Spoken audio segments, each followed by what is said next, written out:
네, 오늘 일어나서 아버지께로 가자 리턴이라고 하는 제목을 가지고 저와 여러분 또 함께 말씀 나누기를 원합니다.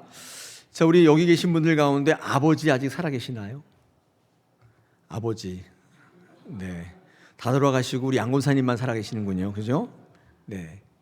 혹시 어렸을 적에 돌아가시거나 또 다른 어떤 이유 때문에 아버지가 없는 삶을 사셔서 아버지 잘 기억나지 않으시나요? 한번 기억해 보십시오. 아버지가 어떨 때 가장 기뻐하시던가요? 아버지가 막 웃는 모습이 기억나시나요? 어떨 때일까요? 우리가 희미한 기억을 이렇게 더듬어서 한번 생각해 보면 우리 아버지가 살아계실 때 혹은 지금 살아계시다면 언제 가장 기뻐하시던가요?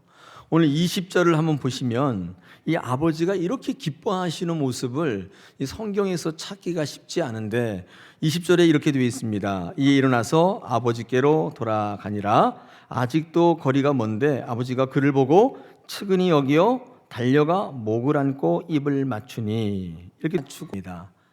이 아버지께서 버선발로 달려나가서 목을 막 끌어안고 입을 맞추고 난리가 났어요.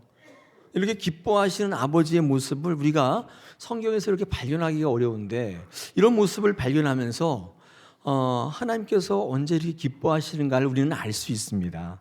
오늘 뭐라고 되어 있습니까? 20절 초반절에 우리가 일어나서 아버지께로 돌아올 때 아버지는 그렇게 기뻐하신다는 사실을 우리에게 말씀합니다.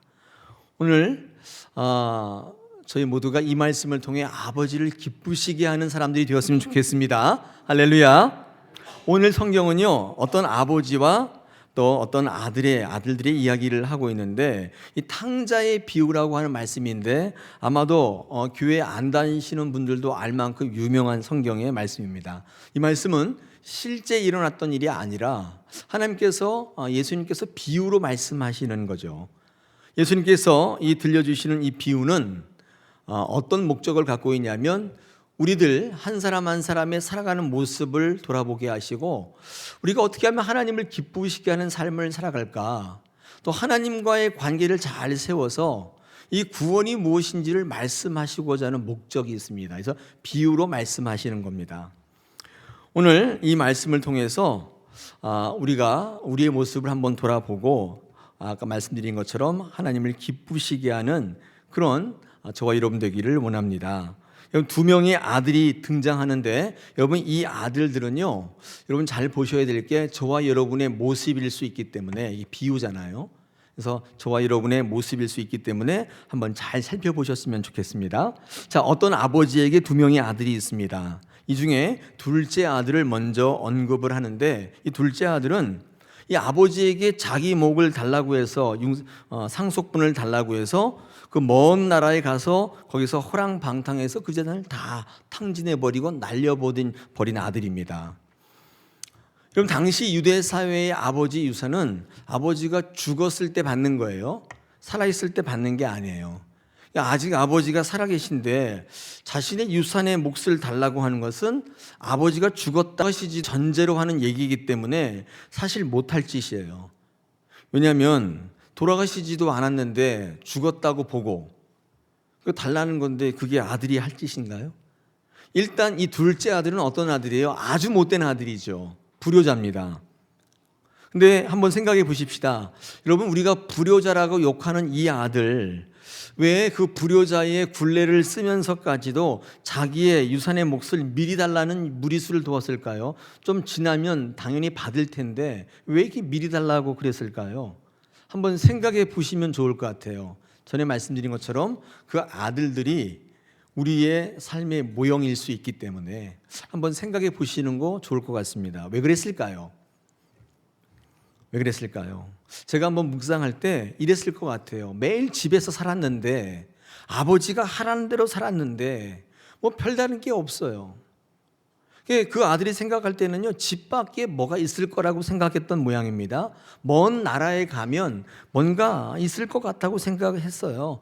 그래서 아버지가 주는 거 아버지 밑에서 살기만 했는데 내가 아버지를 떠나서 내가 주체가 돼서 내가 하고 싶은 대로 하고 살면 뭔가 될 것 같다는 생각을 아마 했던 것 같아요.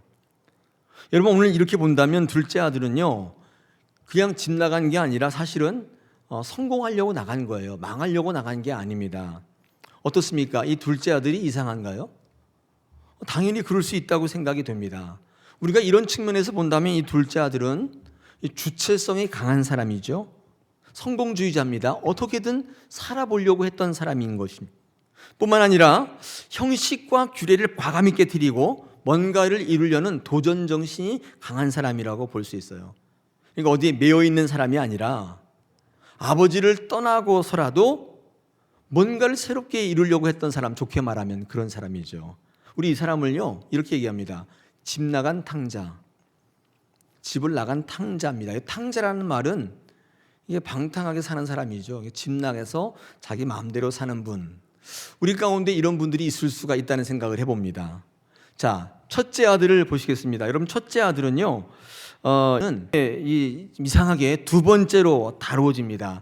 왜냐하면 그 당시 장자는 맨 처음이에요. 무조건 맨 처음입니다. 뭐든지 제일 먼저예요. 근데 오늘 비유에서는 그 장자의 위치가 나중에 위치하고 있는데 참 신기한 일입니다. 원래는 장자부터 얘기하고 둘째 아들을 얘기해야 되는데 장자를 먼저 얘기한 이유가 뭘까요? 이 둘째보다 이 장자가 더 중요하기 때문입니다. 왜 중요한 건 나중에 얘기하잖아요. 둘째 아들보다 이 첫째 아들의 경우가 우리가 묵상할 때 훗날 많은 사람들에게 비유를 들려줄 때 더 적용력이 있고 거기에 해당되는 사람이 더 많고 중요하기 때문에 어쩌면 이 첫째 아들의 이 경우를 나중에다가 배치했는지 모르겠습니다.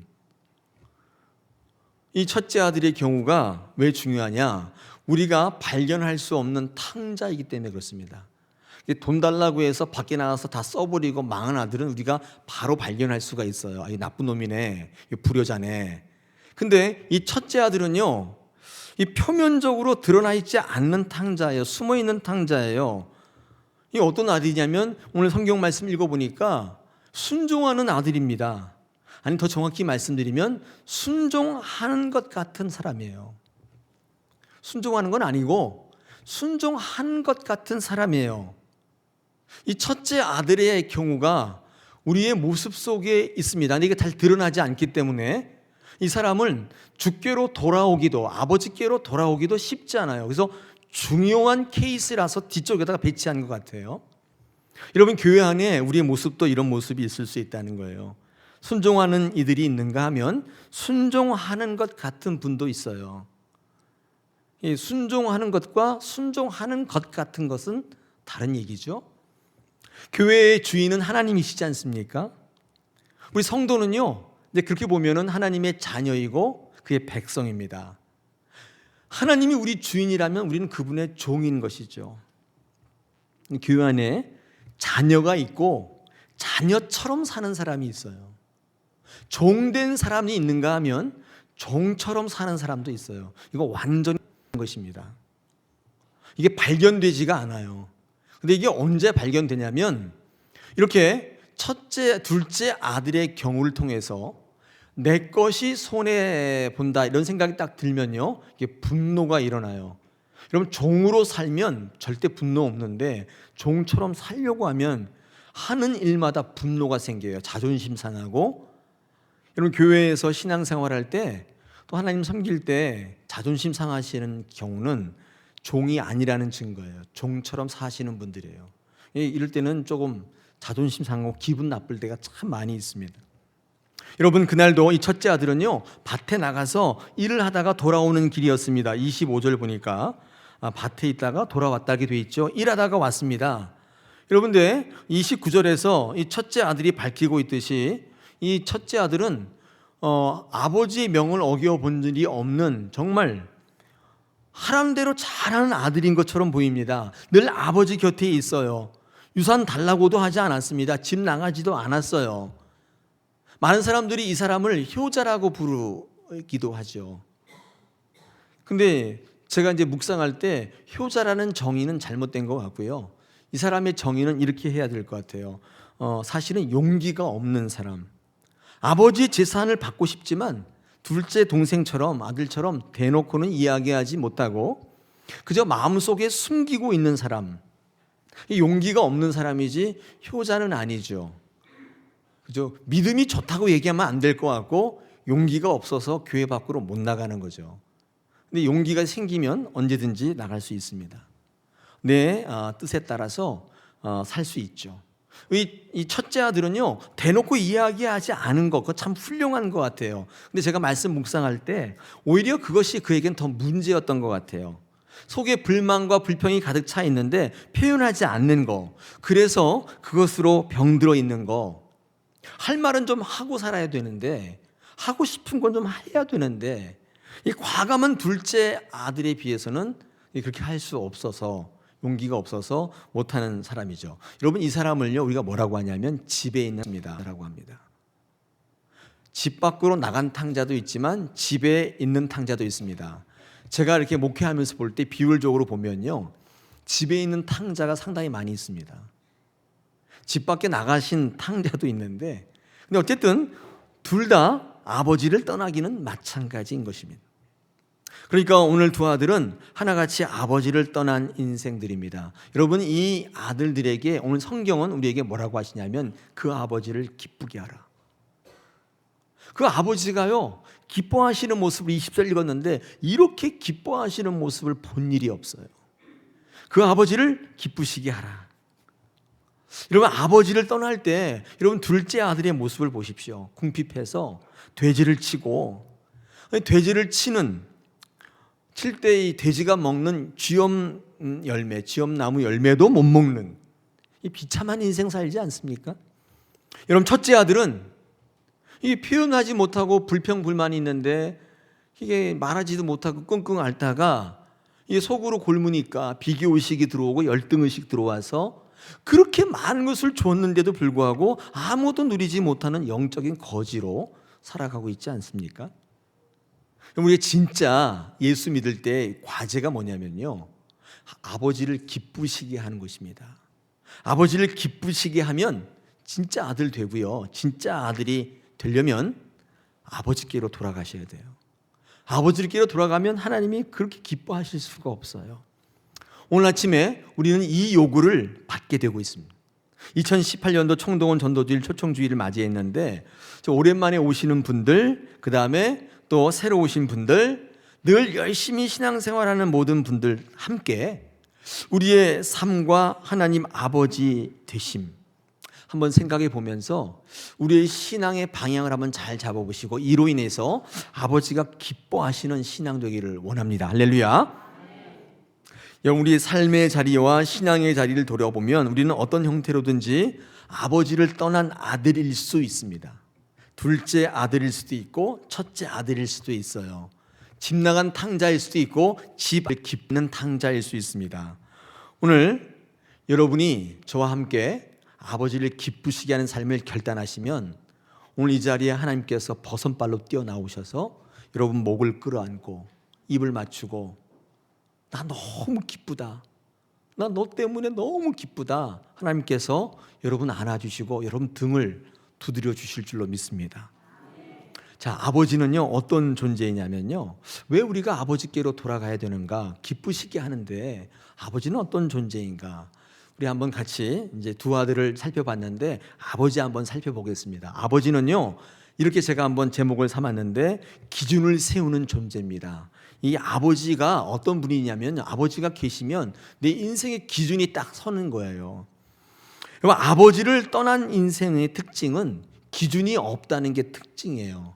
오늘 본문 읽어보니까 아버지가 살아계시니까 돌아가기도 하고 용서도 받고 아버지께서 잔치도 벌여주시지 않습니까? 아버지가 계시니까 돌아가면 또 받아주시기도 하고 아버지 살아계시니까 우리에게 복을 주시잖아요. 이 아버지가 살아계신 것은 우리가 어떤 삶을 사는가의 기준이 되는 것입니다. 아버지 없으면 기뻐하시는 분도 없고 받아주는 분도 없고 늘 그렇잖아요. 그 인생이 얼마나 기준이 없고 허망합니까? 실향민들 마음의 아버지, 돌아갈 고향 없으면 얼마나 허망해요. 아버지가 계시면요 우리 안에 세상 살아갈 때 기준이 딱 세워집니다. 여러분, 첫째 아들 보십시오. 불평불만하지 않습니까? 근데 이야기를 한번 들어보면 충분히 일리가 있어요, 없어요? 충분히 있어요. 나는 충성했는데 염소 새끼도 한 마리 안 잡아주더니만 집 나간 탕자 돌아왔더니 소를 양을 잡아주고 이게 웬일입니까? 여러분, 그런 주장이 일리가 있지 않습니까? 그런데 아버지가 딱 계시니까 그런 주장은 일축돼요. 왜 그렇습니까? 형제의란 그런 게 아니라는 거예요. 그냥 동생 살아 들어오면 당연히 기쁜 거지 그딴 소리 하지 말라는 거예요.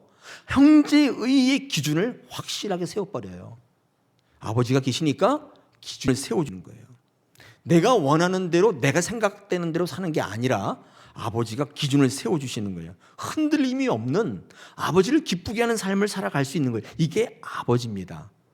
그러므로 아버지를 떠나게 되면, 아버지가 부재하게 되면 기준이 사라져버려요. 그때 내가 원하는 대로 사는 거예요. 그때그때 필요한 대로 삶을 사는 거예요. 여러분, 그런 걸 뭐라고 하냐면 속된 말로 콩가루라고 하는 거예요. 기준이 없어져 버려요. 내가 원하는 대로 살아가는 거예요. 아버지는 기준을 세우시는 분인 줄 믿습니다. 두 번째, 아버지는요, 생명을 주는 존재입니다. 이 왜 아버지가 생명을 주는 존재냐면, 우리 성경 읽어볼 때 창세기 앞에 인간을 창조하는 기사가 나와 있거든요. 거기에 하나님께서 아담을 창조하신데, 아담이 남자잖아요. 그러니까 아버지인데, 이 아담을 창조하실 때 생기를 불어 넣으십니다. 그래서 남자를, 아버지를 창조하고요, 여자는 어떻게 만드냐면요, 남자의 갈빗대로 만들어요. 모르시는 분 없죠? 창세기 2장 7절에서 하나님께서 이렇게 말씀합니다. 여호와 하나님이 땅에 흙으로 사람을 지으시고 생기를 그 코에 불어넣으시니 사람이 생명이 되니라, 이렇게 하십니다. 또 21절에 보니까 여호와 하나님이 아담을 깊이 잠들게 하시니, 아담 남자죠, 아버지예요. 깊이 잠들게 하시니 잠들매 그가 그 갈빗대 하나를 취하고 살로 대신 채우셨다. 여자는요 그렇게 만들었어요. 신기하죠. 그 남자는요, 아버지는 저는 이렇게 정의합니다. 생명이에요. 여자는 뭐예요? 엄마는 이 살이고 뼈이고, 그죠? 이게 육신이죠, 육신. 생명은 아버지께로부터 오는 것입니다. 아버지가 없으면 생명의 공급이 일어나지 않는 것입니다. 우리는 모두 태어날 때 생명을 가지고 태어났지만 여러분, 그것으로만 사는 게 아니에요. 살아갈 때 우리는 생명의 공급이 계속적으로 일어나야 돼요. 그래야 살아있는 존재가 돼요. 태어날 때 생명 한번 받았다고 끝나는 게 아니라 아버지를 계속 만나고 아버지께로 돌아가는 것으로 이 생명의 공급이 일어납니다. 이 아버지께로부터 오는 것입니다. 태어나면서 또 자라면서 어머니로부터 살아갈 때 필요한 것들을 모두 얻습니다. 엄마는 생존에 필요한 것들을 주는 존재예요. 그죠? 엄마는 우리를 키워주시고 필요한 것들을 다 주십니다. 엄마는 우리에게 생명을 주기보다는 살아갈 때 필요한 것들을 공급해주는 존재죠. 우리가 살아가다 보면 생명의 공급이 절실히 요구될 때가 있습니다. 이게 뭐냐면요, 아이들이 자라면서 아버지를 찾게 되는 순간이 온다는 거예요. 사람은 때가 되면 반드시 내가 왜 사는가의 문제로 고민하게 돼요. 이런 거잖아요. 나는 어디로부터 왔고 어디로 가는가. 이 생명의 근원의 문제를 가지고 반드시 물을 때가 와요. 생존의 기술 가지고만은 살 수가 없는 존재예요. 사람들 가운데에는요, 생존의 기술이 좋은 사람이 있습니다. 그런 사람일수록, 그런데 보면 참 특이한 것은 이 살아가는 문제로 고민할 때가 와요. 생존의 기술이 좋을수록 이 문제 때문에 고민해요. 돈은 많은데, 집은 좋은데, 사는 것은 무지하게 괜찮은데 어느 날 갑자기 허무해져요. 그때 생존의 문제가 다 무의미해져 버리는 거예요. 우리는 아버지를 늘 만나서 생명의 공급이 일어나지 않으면 우리 잘 사는 기술을 가지고만은 살 수 없는 존재입니다. 문제가 뭐냐면 아버지가 없다는 게 문제예요. 이 자본주의 사회의 문제점이 뭐냐면 아버지가 없어요. 자본주의는 영적, 육적 아버지를 다 빼앗아 갔어요. 새벽같이 아버지 나가가지고 새벽에 또 들어와요. 아버지를 볼 시간이 없어요. 우리 너무 바빠서 주일날 1시간도 교회 와서 예배할 시간이 없어요. 아버지가 없어요. 생명의 공급이 일어나지 않고 영적인 빈곤이 찾아온, 생명이 결여된 돈을 잘 버는 기계는 살아갈 때 허물을 반드시 만나게 돼 있죠. 그래서 사람들이요, 사람으로부터 물질로부터 위안을 받으려고 합니다. 그런데 물질이나 사람은 위안을 못 맛봐요. 왜냐하면 그들도 그 결핍에 시달리는 존재이기 때문에. 아버지가 없고 엄마 품에만 있으면 영적 가치에 대해서 관심이 없는 그저 생존의 문제만 가지고 고민하는 사람들이 될 가능성이 있어요. 여러분, 우리가 왜 아버지께로 돌아와야 되는가? 아버지는 생명을 주시는 분입니다. 아버지로 말미암아 우리가 왜 살아야 되고 어디로 가야 되는 문제가 이게 해결이 돼요. 아버지께로 돌아가야 되는 이유인 것입니다. 여러분, 돈 많이 버시고 여유 있게 산다고 해서 생명을 누리는 것은 아닌 줄 압니다. 우리가요, 자라날 때 아버지 없이 자란 아이들도 있잖아요. 뭐 돌아가셨다거나 이런 어떤 이유로 아버지가 없이 자란 사람들도 있습니다. 그런 분들일수록 하나님께로 돌아와야 돼요. 아버지는요, 하나님의 모형이에요. 진짜 아버지는 하나님이시거든요. 하나님으로부터 생명의 풍성함을 누리시기를 축원합니다. 아버지께로 돌아오시면 하나님께서 오늘 20절의 말씀처럼 버선발로 쫓아 나와서 여러분 끌어안아 주시고 잘 왔다고 하시고 아버지께로 돌아오지 못했던 그 모든 것들을 다 녹여주시고 하나님께서 기뻐하시는, 안아주시는 하나님의 자녀가 될 줄로 믿습니다. 자, 그러면 언제 어떻게 아버지께로 돌아가는가? 오늘 본문을 통해서 그 문제를 한번 같이 나눠보고 말씀을 좀 맺겠습니다. 여러분, 오늘 두 아들이 언제 아버지께로 돌아갈 수 있었는가? 첫째는요, 이 자신이 넘어질 때인 것을 우리는 볼 수 있습니다. 자신의 모습을 볼 때요, 이 아들이 하나님께로, 아버지께로 돌아가는 거예요. 여러분, 둘째 아들이 언제 아버지께로 돌아갑니까? 우리 성경 말씀에 네, 우리 15절, 16절을 보니까 어때요? 네, 16절을 보니까 쥐엄 열매로 배를 채우고자 하는데 주는 자가 없을 때예요. 그것조차도 없을 때. 그러니까 완전히 하나님 안에서 내 인생이 바닥을 치고 내 자신이 넘어질 때 참 아이러니하게 그때 하나님께로 돌아간다는 것입니다. 그럼 그때 아버지는요, 그 둘째 아들이 망할 때까지 가만히 지켜보고 계세요. 제가 이제 그런 생각 모르고 있었는데 아버지가 이 탕자가 외국에 나가서 망할 것을 알고 있었을까요? 모르고 있었을까요? 제가 볼 때는 알고 있었을 것 같아요. 근데 왜 가만히 계셨어요? 왜 가만히 계셨나요?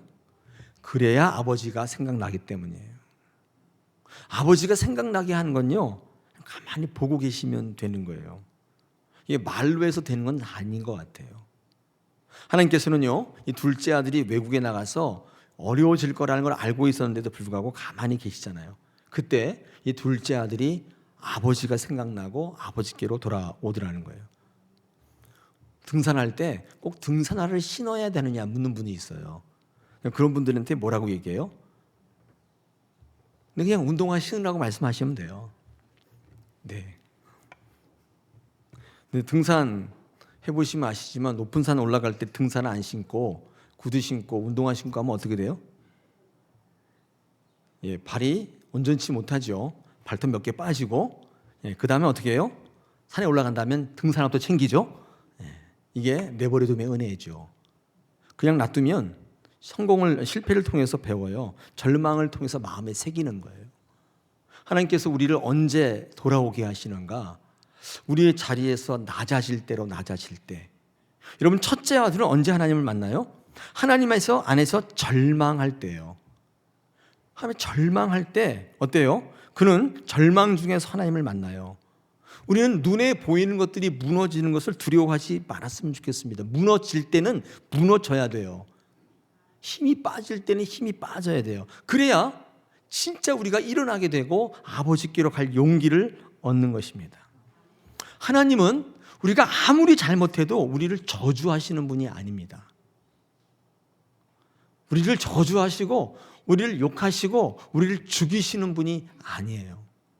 지금도 돌아오기를 원하시고 돌아올 때 그렇게 기뻐하시는 분이에요. 창세기 3장 17절에 아담이 범죄하지 않았습니까? 그때 하나님께서 아담에게 뭐라고 하시냐면 이렇게 성경 말씀에 내가 네게 먹지 말라 한 받고 말라 한 나무 열매를 먹었은즉 땅은 너로 말미암아 저주를 받고 이렇게 돼 있어요. 아담을 저주한 게 아니라 땅을 저주하셨어요. 잘못은 아담이 했는데 왜 땅을 저주하는 거예요? 여러분, 땅이라고 하는 것은 다른 말로 하면 여러분을 둘러싸고 있는 모든 환경들이죠. 왜 환경을 저주하시느냐? 여러분, 돌아오게 하시려고. 여러분, 믿는 자는 넘어져도 되는 존재입니다. 넘어져도 된다는 존재는요, 한마디로 최종적으로 넘어지지 않는 존재라는 거예요. 우리는 넘어져도 하나님께서 우리를 받아주시기 때문에 믿는 자는 그런 존재예요. 여러분, 유도해 보셨어요? 유도할 때 처음부터 기술을 안 알려주죠. 어떤 기술부터 알려줘요? 넘어지는 법부터 알려주죠. 넘어지는 법을 잘 배우면 정말 넘어지지 않아요. 정말 패배하지 않아요.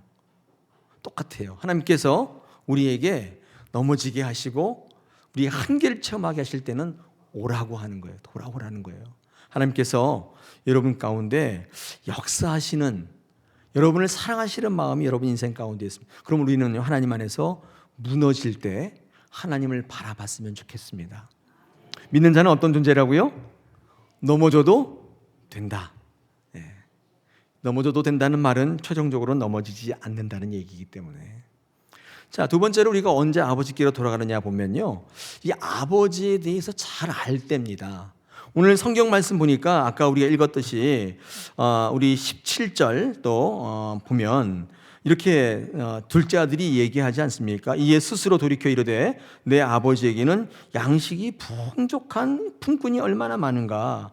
나는 여기서 줄여 죽는구나.